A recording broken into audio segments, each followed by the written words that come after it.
Context. In reviewing that criminal history, I find that there are two significant threads that seem to define your character. One is that these are all crimes of violence without necessarily going to the state statute that defines what's a crime of violence, quote, unquote, for particular purposes, but generically battery as a crime of violence. And there is what? Four of those while you're a juvenile? Resisting law enforcement is a crime of violence. Receipt of a stolen firearm, firearms being the classic instrument of violence and is used here again in this case.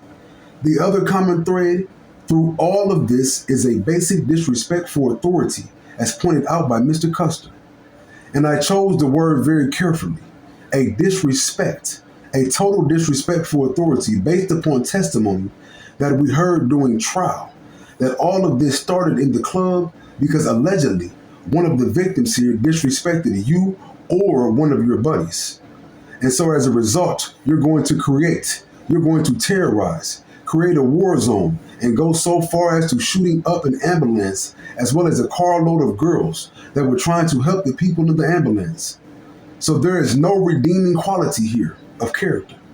And the nature of the offenses is extraordinary. Any one of the things that I have noted justifies and significantly outweighs any mitigators that might be here. As I've noted, I don't find any. We do have some guidance from the legislator and from the reviewing courts, the Court of Appeals in Indiana, in the Indiana Supreme Court, which I will do my best to follow. The prosecuting attorney has asked me to impose maximum sentences, as a classic term in the case law is the worst of the worst.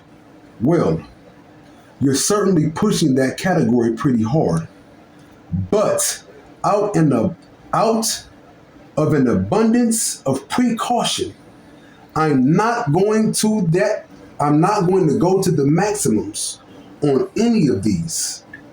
In the meantime, they certainly justify more than a minimum, and this is one of the things I mentioned.